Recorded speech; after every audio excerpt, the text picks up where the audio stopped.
Hello friends, welcome to my channel Tabrez Malik. उम्मीद करता सब अच्छे से होंगे। तो दोस्तों, इस टाइम माल्टा में बुजुर्ग स्क्वायर पे ये सामने जो बैठा हुआ सक्सेस के ब्लर किया गया फेस को, क्योंकि आइडेंटिटी मुझे इसे नहीं दिखानी है। होता है ना, कोई इंसान आइडेंटिटी अपना नहीं दिखाना चाहता, बहुत सारे मसले होते हैं, अपने अपने मसले होते हैं। तो इनकी जो स्टोरी बड़ी ट्रेजेडी वाली है, आपको जानना ज़रूरी है। कहाँ पर आप गलती करते हो, कहाँ पर गलती को सुधारा जा सकता है, कई चीज़ें हैं।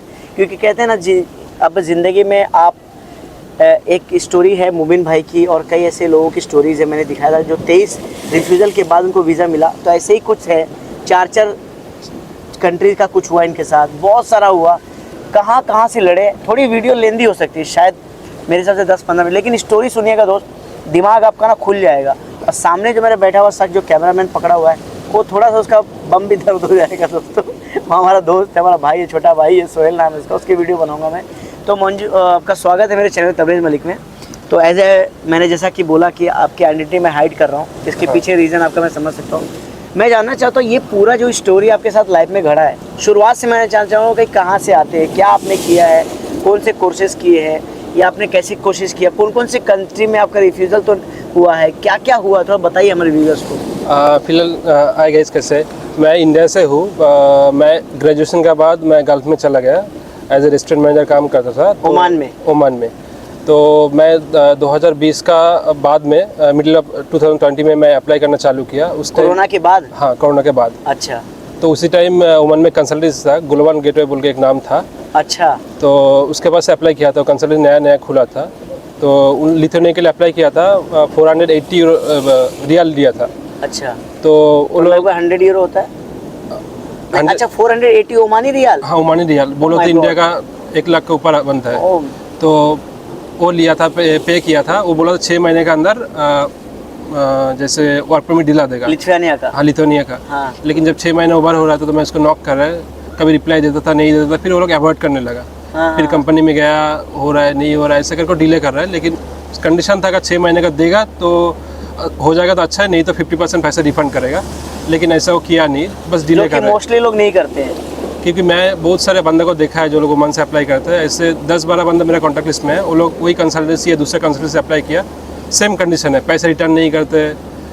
वहाँ पे मतलब ओमान में भी सेम हाल है? जितना भी कंसल्टेंसी मैं देखा है ज़्यादातर वही करते हैं। बहुत कम वर्क परमिट नहीं निकलता है। उन लोगों का कंडीशन ये रहता है, जैसे पैसा डालो 450 या 500, फिर आधा पैसा किसी का रिटर्न करता है, नहीं करता, लेकिन उसको बिजनेस बन जाता है। 6 महीने आपको पैसा होल्ड कर दिया, फिर वो लोग ऐसे। फिर क्या हुआ आपके साथ? फिर उसमें नहीं हुआ। तो आपने कंप्लेंट करने की कोशिश नहीं की? मैं कंप्लेंट करने की कोशिश किया। मैं एक दोस्त के साथ कोर्ट में भी केस डाला, लेकिन ऐसे वो डिले प्रोसेस है, क्योंकि उन लोगों को लीगल प्रोसीड्यूर है जो भी है। उन्होंने बहुत सारे पेपर साइन करा दिए होंगे आपसे। पहले वो कहते थे ब्रीज करते थे वो लोग। हाँ। कुछ उसके बाद क्या हुआ? फिर आपने कौन सी कंट्री ट्राई किया? फिर उसके बाद मैं माल्टा के लिए अप्लाई किया। हाँ। उसके साथ साथ मैं पोलैंड के लिए अप्लाई किया। 2 कंट्री के एक साथ। अच्छा, एक साथ अप्लाई किया? हाँ हाँ हाँ। माल्टा का हो रहा है, फिर नहीं हो रहा है, फिर मिडिल में पोलैंड में आ गया। पोलैंड का परमिट आ गया? हाँ हाँ। पोलैंड का परमिट आ गया। तो उस टाइम मैं इंडिया चला गया, मैं घर में कुछ फंक्शन था। हाँ। तो फिर इंडिया में फंक्शन खत्म किया, फिर मैं अप्लाई किया। मैं एक साथ 4 बंदा अप्लाई किया। अच्छा। फिर चारों को रिफ्यूज होगा। नंबर 10 का कहाँ से रिफ्यूज है? इंडिया से? अच्छा। मैं VFS दिल्ली से? हाँ, कलकत्ता से अप्लाई किया था VFS से, लेकिन चारों को रिफ्यूज हो गया। कोई इंटरव्यू नहीं हुआ? नहीं, इंटरव्यू नहीं हुआ। नंबर 10 पे। किस पोजीशन में जा रहे थे आप? उसमें एग्रीकल्चर फील्ड में कुछ था। अच्छा, सीजनल में थे क्या? हाँ, लेकिन वो 2 साल का कॉन्ट्रैक्ट था। अच्छा, 2 साल का था। हाँ। चल, फिर क्या हुआ? फिर रिफ्यूज है। उसके अंदर मेरा माल्टा का जो था वो भी निकाला है। माल्टा का परमिट आ गया? हाँ, परमिट आ गया था, लेकिन उसको शेड्यूल नहीं मिल रहा था मेरे को। अपॉइंटमेंट नहीं मिल रहा, मसला चल रहा था 20 में।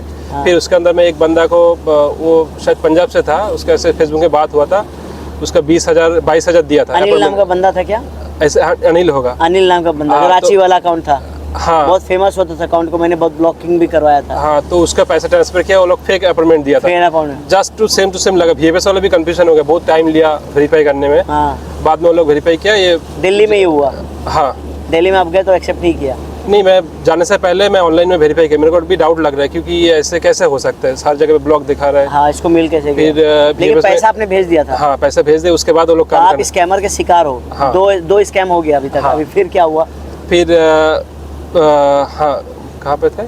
यहाँ माल्टा का पेपर आ गया। तो फिर उसके बाद पैसा दिया आपने, फेक अकाउंट निकला। हाँ, फिर कंपनी से बात किया। कंपनी वालों को फिर 3 दिन बाद मेरा कोचिंग का अपॉइंटमेंट निकाल दिया। कोचिन का? हाँ, उस वो time वाला एक्सेल वाला? एक्सेल शीट वाला। हाँ। कोचिंग का अपॉइंटमेंट निकाल दिया, लेकिन 3 दिन बाद था। फिर जब अपॉइंटमेंट मिला, मैं कंपनी से मेल किया, मेरा डॉक्यूमेंट्स भेजे, वो लोग डॉक्यूमेंट्स में लेट कर डॉक्यूमेंट नहीं भेज पाया और आपका अपॉइंटमेंट भी क्लोज आ रहा है, तो मेरा फ्लाइट भी लेना था, लेकिन वो लोग डॉक्यूमेंट भेजा नहीं। कल सुबह अपॉइंटमेंट है, आज रात को भेजा है। तब तक मैं प्रिंट कैसे करेगा, फिर मैं जाएगा कैसे? तो आपने स्किप कर दिया? स्किप कर दिया, जबकि आई थिंक मैंने आपको बोला था आप जा सकते हो, लेकिन आपका गांव बहुत दूर था। हाँ, नहीं नज़दीक है, लेकिन मेरे को रात को 9 बजे मिला। अभी सुबह मेरा 9 बजे अपॉइंटमेंट है, मैं कहाँ से प्रिंट करूँ, कहाँ से जाऊँ? फ्लाइट भी उस अच्छा, टाइम डॉक्यूमेंट एक दिन पहले आ गया था? रात को 9 बजे आया था, मेरा सुबह 9 बजे और अपॉइंटमेंट था। कितना दूर था वीएफएस? कोची से एयरपोर्ट से ज़्यादा दूर था।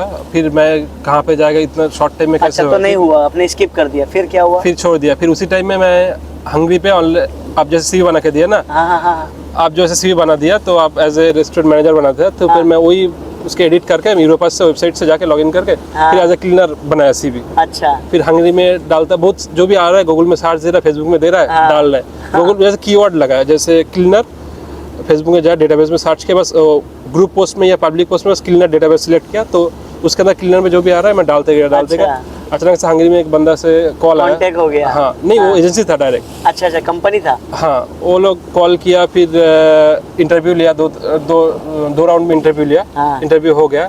फिर बाद में वर्क परमिट भेजने के लिए बंदा बोला है तेरा लोकेशन भेज, तो बोला वर्क परमिट के लिए अपना पैसा देना पड़ेगा। तो फिर वो लोग कुछ डिसाइड किया, बोल रहा है मेरा एक बंदा इंडिया जा रहा है छुट्टी पे, तो मैं उसका पे भेज देगा, तेरे कितना 200 या 250 पे करेगा तो आ जाएगा, नहीं तो मैं भेजेगा तो जो भी है कुरियर चार्ज देना पड़ेगा।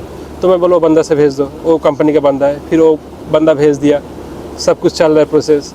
वो लोग वीज़ा फाइल, वीज़ा फॉर्म है खुद करके दिया था सब कुछ। बाद में कुछ सबमिशन का हाँ ऐसे चल रहा है। फिर इसके अंदर जो माल्टा का एक्सपायर हो गया, फिर दूसरा एक बंदा फिर माल्टा को लगाया।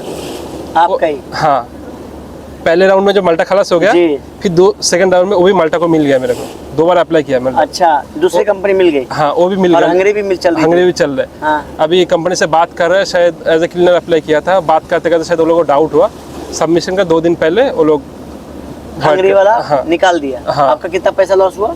उसमें शायद इंश्योरेंस लिया था और शायद 5-10 हज़ार ऐसे कुछ लॉस हुआ था इंडिया का। हाँ, मतलब तीसरा स्कैम हो गया एक तरह से बोल सकते हैं। स्कैम नहीं, लेकिन वो लोग कुछ डाउट हुआ इसलिए मेरे को कैंसिल कर दिया। बस वो अपना एक्सपेंस बोले तो इंश्योरेंस लिया था, ओमान से 25 या था शायद, इंडिया का 5,000। फिर क्या हुआ? अब आ गया वो दूसरा परमिट आपका? फिर उस टाइम मैं ओमान में बैक कर गया, क्योंकि ओमान में ओमान चले गए। हंगरी का क्योंकि इंडिया में अपॉइंटमेंट नहीं मिल रहा था, तो ओमान में बैक किया। स्टोरी सुन रहे दोस्तों? स्टोरी देख रहे हो ना, आगे की स्टोरी सुनना। फिर ओमान में जब कैंसिल हुआ, तो फिर माल्टा को जब मिला था उससे बात किया, तो वो लोग फिर सीबीयू का अपॉइंटमेंट दिला दिया। हाँ, सीबीयू का अपॉइंटमेंट दिला दिया। फिर डिले हो रहा था। ये कहाँ की बात है ये? ओमान की? हाँ, नहीं, ओमान की स्टोरी ये नहीं है।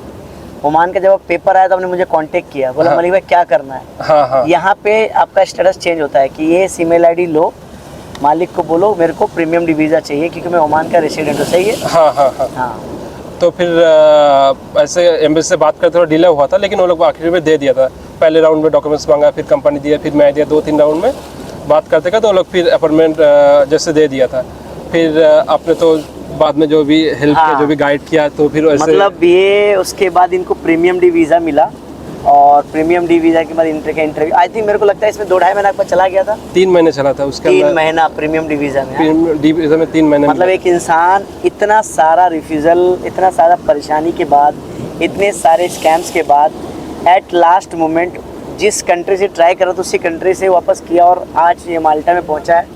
तो मंजूर, मैं जानना चाहूँगी आप क्या स्पेशल बोलना चाहोगे हमारे लोगों को अलर्टनेस के बारे में? क्या बोलना चाहोगे अलर्टनेस के बारे में? क्योंकि अभी बहुत सारे स्कैम चल रहे हैं। ज़्यादातर गल्फ में ज़्यादातर जो एजेंसी है वो लोग 50% पैसा जैसे लेता है, मैं बोला है उसमें क्या लेता तो मैं भी हूँ।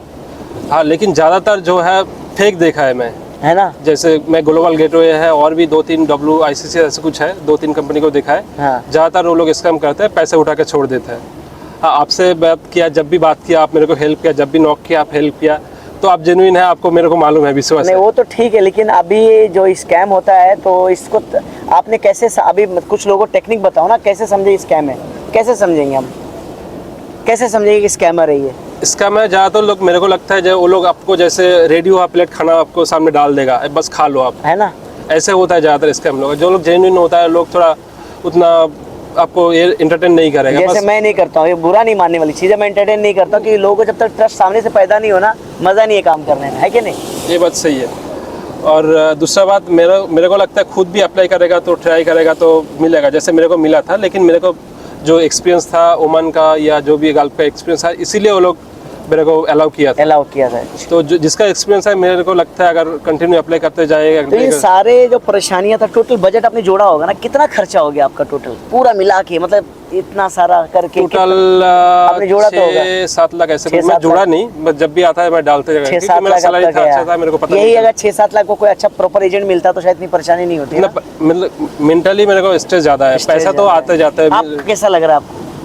अभी अल्हम्दुलिल्लाह इधर आने के बाद थोड़ा ऐसा सुकून लग रहा है कुछ होगा? हाँ, कुछ होगा। तो दोस्तों, वीडियो में जाते जाते एक ना चीज़ कहना चाहूँगा कि थोड़ा ज़िंदगी को तो संभालो, थोड़ा सा धीरम, थोड़ी सी परेशानी आती है, लेकिन आप लोग इतनी घाई में चीज़ें मत करो। जैसे भाई को चीज़ें मिलते गए, पेमेंट करते गए, चीज़ें मिलते, स्कैम हो रहा है, समझ में आ रहा है, फिर पे कर रहे हो, स्कैम हो रहा है, फिर पे कर रहे हो, चीज़ें कॉम्प्लिकेटेड हुई, कोरोना ने सबको तोड़ा था, अब सब कुछ ठीक है, इतना स्ट्रगल के बाद ये पहुँचे, यही चाहूँगा। देखो इनका एक्सपीरियंस देखो, आप लोग ये गलती मत करो। और एक ही चीज़ कहूँगा, कभी भी आपको तबीयत मलिक की ज़रूरत हो तो आपको मतलब मेरी आईडी जो तबीयत DSB इंस्टाग्राम की, प्लस सेंट्रल नंबर +9199888834 मुझे कांटेक्ट कर सकते हैं। वीज़ास मलिक@gmail में कांटेक्ट कर सकते हैं। हाँ, कुछ बोलना चाहेंगे? और एक बात बोलना चाहता है, अगर कोई भी बंदा किसी से अप्लाई कर रहा है तो मेरे हिसाब से कम 5-6 जाएगा, जो भी दोस्त है उनसे वेरीफाई कराओ, है ना? वेरीफाई नहीं करेगा तो अपने खुद मर्जी से, जैसे मैंने वो VBS का फाइल सबमिशन करने के लिए किया था, मतलब पैसा पे किया था और जो एजेंसी से पहले दिया था उस टाइम में उतना वेरीफाई नहीं किया, बस डाल दिया। बाद में जब रियलाइज़ हुए 2 चीज़ मेरा गलती है, कोई भी कुछ भी करते जाओ, आप लोग जितना दोस्त है, जितना फ्रेंड है, उससे वेरीफाई करो, चाहे तो 1 जगह, 2 जगह, 4 जगह, 10 जगह वेरीफाई करो, तब आपको पता चलेगा। 10 आदमी ओपिनियन देगा तब आपको खुद को जो अच्छा लगता है उस पर चले तो आपने मेरा ओपिनियन तो लिया होगा ना मार्केट में? हाँ। कितने लोग ने ना बोला? नहीं, आपने जब CB किया था तो उस टाइम तो आपको खुद 2-3 बार इंस्टाग्राम में नॉक करने की कोशिश किया। तो ऐसा कोई बंदा मिला कि मलिक के साथ काम मत करना? उस टाइम आप उतना शायद मतलब एम ही नहीं था, शायद आपको 10,000 ऐसे सब्सक्राइबर, उससे भी कम देख था। लो ये कब से जुड़ा हुआ है, जब मेरे उससे भी कम था शायद 8-9 ऐसे, तब से मैं आपको देखता है। तो और आज लाख पे पहुंच के बैठा हूँ आपके साथ। हाँ, चलो, बहुत मेरे को भी अच्छा पता लगा। नहीं था अब आएगा इधर। नहीं, बहुत अच्छा लगा आपसे बात करके, बहुत टाइम दिया आपने। और hidden of identity because of होता है कुछ लोगों का। और इंशाल्लाह जब इनका नेक्स्ट TRC कार्ड बनेगा और सब सॉर्ट आउट हो जाएगा तो इनको फिर से लाइव एक बार लेंगे। Thank you very much.